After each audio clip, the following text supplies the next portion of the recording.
Hello students, आप लोगों को इस वीडियो में हिंदी सब्जेक्ट के प्रश्न पत्र दिखाया जाएगा और ये प्रश्न पत्र आपके वार्षिक और जो प्री बोर्ड है इनके लिए इसमें महत्वपूर्ण प्रश्न दिए हुए हैं। आपको इन सभी को पढ़ लेना है। तो चलो मैं आप लोगों को तैयारी करवा देता हूँ। जो टफ टॉपिक होगा उनको मैं आपको समझा भी दूंगा, ठीक है। तो देखते हैं पहला प्रश्न क्या है। माई की बगिया तपोभूमि है। उत्तर आपको क्या लेना है? उत्तर आपको लेना है मार्कंडेय ऋषि की लेना है, ठीक है। यह ऑप्शन कहीं भी हो सकता है, चाहे वो ए बी सी डी, लेकिन नाम कभी भी चेंज नहीं होगा, ठीक है। मार्कंडेय ऋषि लेना है। अलकत शब्द का अर्थ, अलकत शब्द का अर्थ होता है आलस्य होता है। तीसरा प्रश्न है, मधुलिका ने पुरस्कार में मांगा था, तो क्या मांगा था? स्वर्ण मांगा था, भूमि, महल, तो यहाँ पे प्राणदंड ले लेना है, ठीक है। प्राणदंड मांगा था। गृह प्रवेश के कवि के मन की व्यथा क्या है? तो अकेलापन है, बेरोजगारी है, गरीबी है, बेरोजगारी है, घर की कमी है। उत्तर क्या लेना है? अकेलापन लेना है। खिड़की से लेखक को सर्वप्रथम क्या दिखाई दिया? तो खिड़की से लेखक को सर्वप्रथम बांस का पेड़ दिखाई दिया लेना है, ठीक। अब रिक्त स्थानों की पूर्ति दिखा देता हूं। तो देखो, रिक्त स्थानों की पूर्ति में पहला प्रश्न क्या है? विजन शब्द का अर्थ, विजन शब्द का अर्थ होता है निर्जन होता है। क्या होता है? निर्जन। यहाँ पे लिखा हुआ उत्तर ना, विजन शब्द का अर्थ लेना है निर्जन लेना है। गरीब आदमी का खाली स्थान नहीं उड़ाना चाहिए, उजाड़ना चाहिए। तो यहाँ पे आप घर ले सकते हो, क्योंकि गरीब आदमी के पास एक ही चीज रहता है, घर, उनका आशियाना, ठीक है। इसलिए यहाँ पे आशियाना भी बोलते हैं, घर भी बोलते हैं, ये पर्यायवाची शब्द है।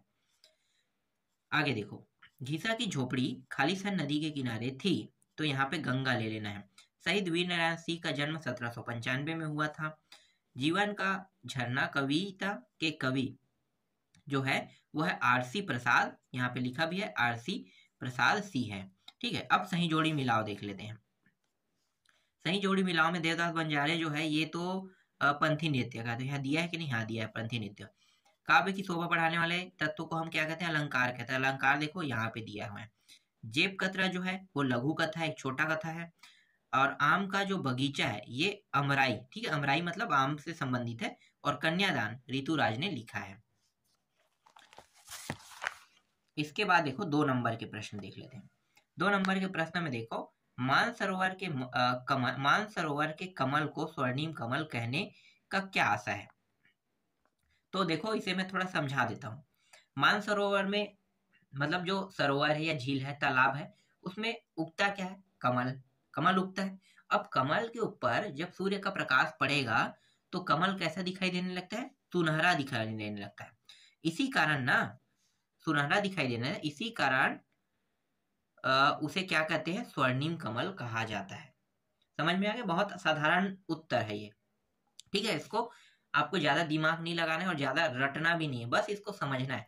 क्या लेना है? जो मुख्य मुख्य पॉइंट है मैंने उसको निकाल दिया, इसको देखा मैंने, ठीक है। और प्रश्नों को देखने के बाद मैंने निकाल दिया कि इसने कमल के फूल के बारे में बात किया है, सूर्य के बारे में बात किया है, और कमल के फूल पर जो सूर्य प्रकाश दिखता है वो कैसा दिखाई देता है, बस इसके बारे में बात किया है। तो तीनों मुख्य टॉपिक को मैंने निकाल के जोड़ दिया और जोड़ के प्रश्नों का उत्तर मैंने आपको ऐसी सार में दे दिया, ठीक। ये एक ट्रिक है। अगर हम एक बार पढ़ लेते हैं किसी चीज को और पढ़ने के बाद ना पूरा याद नहीं करना पड़ता है, जो मुख्य मुख्य टॉपिक है ना उनको हम पहले से निकाल लेते हैं और निकालने के बाद हम अपने तरीके से उसे जोड़ते हैं। चाहे आप जैसा जोड़े, लेकिन जोड़ना सही तरीके से। जैसे मैंने बताया झील, जैसे कि यहाँ पे झील है, तालाब है या नदी है, ठीक है। इसने मानसरोवर के बारे में बोला है, मतलब झील के बारे में बोला है, तो मैंने भी क्या किया, चलो मानसरोवर झील ले लिया। अब मानसरोवर झील में उगता क्या है भाई? कमल का फूल। तो आप बता सकते हैं मानसरोवर झील में कमल के जो पुष्प उगे हुए हैं उसमें सूर्य के प्रकाश की जब किरण पड़ता है तो वो कमल का फूल सुनहरे रंग में चमकने लगता है। इसलिए इस कमल को क्या कहा गया है? स्वर्णिम कमल कहा गया है। देखो मैंने बना के भी बता दिया उत्तर, ठीक है। मुख्य मुख्य पॉइंट बस निकाल लो। इसके बाद है, मजदूरों के प्रति सहानुभूति क्यों रखनी चाहिए? देखो इसमें उत्तर दिया है अलग, मैं आपको अब इसका भी थोड़ा लॉजिक बता देता हूँ। देखो मजदूर जो है वो क्या करता है?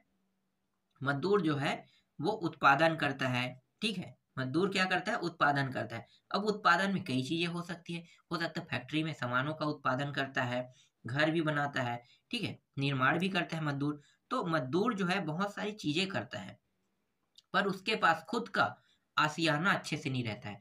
खाने के लिए पैसे भी नहीं होता है, इसलिए मजदूरों की प्रति सहानुभूति रखनी चाहिए, ये कह रहा है ये कहानी।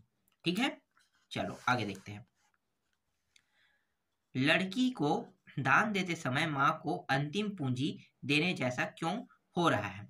तो देखो, इसका कारण क्या हो सकता है? इसका कारण ये है कि लड़की की जब शादी होता है, ठीक है, तो उस समय जो जो चीज देते हैं वो तो क्या होगा, एक प्रकार से दान ही होता है ना।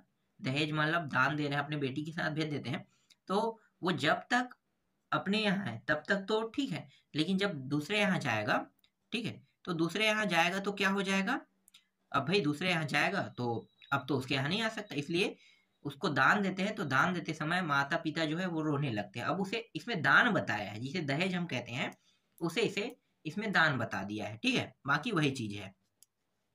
और उसके बाद उसका अधिकार समाप्त हो जाता है, ठीक है, माता पिता का अधिकार बच्चे के प्रति, मतलब जो लड़की है, ठीक है, उसके प्रति। चलो आगे देखते हैं। 5वां प्रश्न है, वीरनारायण सिंह की विद्रोह की रणनीति क्यों असफल हो गई? तो देखो, वीरनारायण सिंह की जो विद्रोह है, असफल होने के कारण क्या है कि जो देवरी के जमींदार थे ना, देवरी के जमींदार नारायण सिंह के काका, ठीक है, जो नारायण सिंह, ठीक, वीरनारायण सिंह के काका जो है, काका जी का बहुत बड़ा योगदान था, ठीक, विद्रोह होने के मतलब असफल होने पर। कैसे? देखो, उन्होंने क्या किया था कि उन्होंने अंग्रेज अधिकारी स्मिथ की सहायता पहुंचाकर सोना खान को नष्ट करवाया था। तो सोना खान एक जगह है, उसको नष्ट करवा दिया था। अब वो जगह पूरा नष्ट कराने का मतलब ऐसा नहीं है कि सोना खान को नष्ट कराने का मतलब वो जगह जो है तबाही मचा दिया था, उजाड़ दिए थे मान लो। तो देवरी के स्थानीय लोगों ने इसी कारण क्या है, जो घर उर थे उनको तोड़ दिए मान लो। तो देवरी के जो लोग थे वो वीर नारायण की नीति से फिर असंतुष्ट हो गए, इसी कारण क्या हो गया, असफल हो गया। आगे देखो, प्रगतिवाद की विशेषताएं लिखिए। तो देख लेते हैं, छोटा छोटा है। एक है यथार्थ का चित्रण, रूढ़िवादियों का विरोध, शोषकों के प्रति घृणा व शोषितों के प्रति करुणा।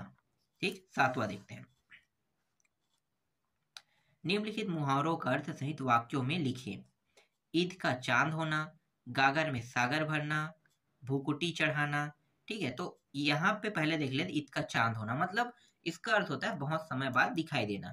अब वाक्य प्रयोग क्या करूं, वाक्य प्रयोग करना तो आप लोगों को आता होगा। कोई व्यक्ति मुझे बहुत दिनों बाद दिखाई दिया, इसका मतलब है वो ईद का चांद हो गया, इस तरह से आप बता सकते हो। वाक्य प्रयोग तो है ना, वाक्य प्रयोग में उस शब्द को जोड़ना है। जैसे ये लगा है ना, ईद का चांद होना, बस जोड़ देना है। ठीक, दूसरा देखें, गागर में सागर होना मतलब थोड़े शब्दों में बहुत कुछ कह देना, इसे हम कहते हैं गागर में सागर होना। ठीक है, ये भी आप लोग बना लोगे। इसके बाद देखो, भुकुटी चढ़ाना मतलब क्रोधित होना। भुकुटी चढ़ा दिया कहते हैं मतलब आग को ऐसे ऊपर की ओर ले जाते हैं, क्या होता है, क्रोधित हो जाता है ना, उसी को भुकुटी चढ़ाना कहते हैं। ठीक है, इसका मतलब वो व्यक्ति क्रोधित है। 8वां प्रश्न देखो, गृह प्रवेश कविता में अतिथियों और सीढ़ियों में क्या समानताएं बताई गई है? उत्तर क्या होगा? देखो, दोनों समारोह के बाद घर लौट जाते हैं, कवि के घर का सूनापन वैसे ही रह जाता है। इसके बाद 9वां प्रश्न देखो, गार्टसबी को कैसे विश्वास हुआ कि युवक सच बोल रहा है? तो उसका उत्तर क्या लिखोगे? जब गार्टसबी ने उससे कहा कि अपने होटल का पता और साबुन की टिकिया दोनों को एक साथ खो दिया, यह सुनकर वह युवक साबुन की टिकिया खोजने भाग खड़ा हुआ। उसका साबुन की टिकिया को खोजने के लिए रवाना होने पर गार्टसबी को विश्वास हो गया कि वह सच बोल रहा है। ठीक, इस तरह से सच बोल रहा है पता चल जाता है। ठीक है, तो ऐसा देख लेना, कुछ चीज गुम जाए, अगर वो ढूंढने चला जाए तो आप समझ जाना कि वो सच बोल रहा है। ठीक है, ये कहानी तो ऐसे ही बता रहा है। अब पहले से वो दिमाग में रख के आया है कि मेरा चीज गुम गया है और मैं इसे खोजने नहीं जाऊंगा वरना शक हो जाएगा। ठीक है, कोई गुनाह किए है तो पहले से प्लानिंग करे होगा तभी होगा, और प्लानिंग नहीं की हो तो पता चल जाएगा कि आप झूठ बोल रहे हैं कि सच बोल रहे हो। ठीक है, ये कहानी का मतलब है। चलो आगे देखते हैं, भक्ति काल की प्रमुख विशेषताएं लिखिए। अब भक्ति काल की प्रमुख विशेषताएं पूछ रहे हैं कि मतलब उस काल के बारे में हमें बताना है। चलो क्या क्या विशेषताएं हैं उस काल के बारे में। देखते हैं पहला क्या, भक्ति काल के साहित्य में भक्ति भावना की प्रधानता थी। मैं तो जानता हूँ ये ऐसा ही कुछ लिखेगा, मुझे मतलब पहले से लग रहा था भाई भक्ति काल है तो वहां पे भगवान का भजन तो होगा ही ना, तो ये तो भक्ति काल के दर्शाता है, इसको इन्होंने विशेषताएं में दर्शा दिया है। काव्य पर आध्यात्मिकता का प्रभाव स्पष्ट परिलक्षित होता है। फिर ईश्वर के सगुण और निर्गुण गुणों की मान्यता के कारण भक्ति धाराओं दो भागों में विभाजित हो जाती है। ठीक है, इसे मैं पढ़ नहीं सकता, मुझे तो बोर लग रहा है भाई, आप लोग पढ़ लेना। ठीक है, भक्ति के बारे में क्या जानते हो बस लिखना है, तो भक्ति के बारे में जो चीज जानते हो उसे लिखना है, तो आसान है ये टॉपिक, अब पढ़ के मैं क्या बताऊं। ठीक है, याद रख लेना, 5 टॉपिक दिखा रहा हूं इसमें। ठीक है, अगला देखो 11वां प्रश्न। अब ये जो प्रश्न है चर्चा नंबर के ना, कवि ने जीवन की समानता झरने से किन रूपों में की अपने शब्दों में लिखो। तो मैं चलो दिखा देता हूँ, छोटा सा प्रश्न है, मतलब छोटा सा उत्तर दिया है इसका। यहाँ पे उत्तर है, कवि के जीवन की समानता झरने के दोनों तटों बाधाओं गतिशीलता जल में युवावस्था के समान मस्ती से की है।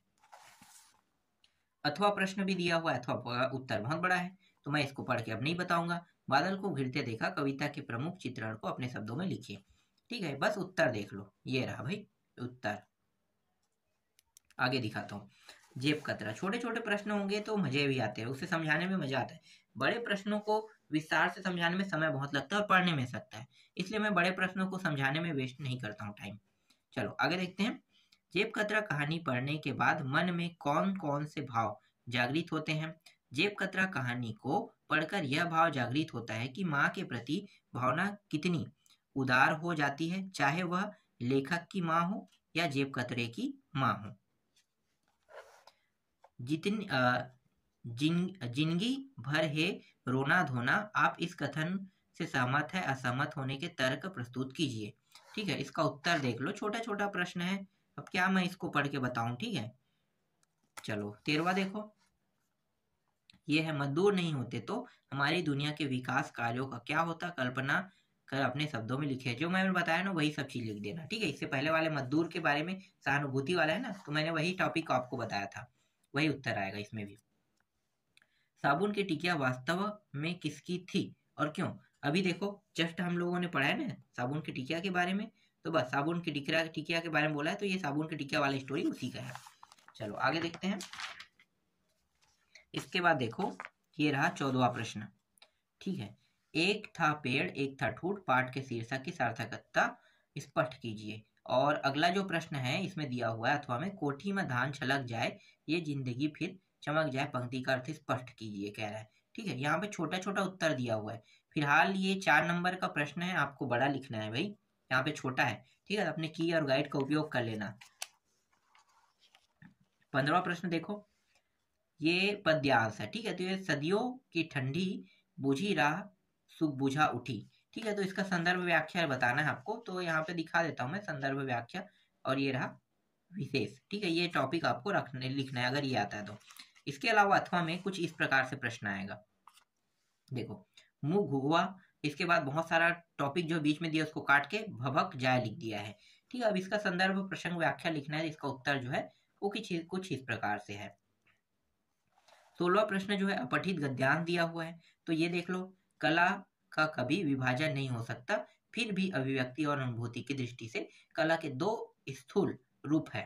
तो पूरा पढ़ने की जरूरत नहीं है, इतने में आपको समझ में आ गया होगा। ठीक है, मैं डायरेक्ट अब आपको पूरा प्रश्न दिखा देता हूँ यहाँ से यहाँ तक के, अब स य और एक और प्रश्न है र। ठीक है, इतने सारे प्रश्न दिए हुए इसमें। अब चलो इन सभी का उत्तर दे देते हैं।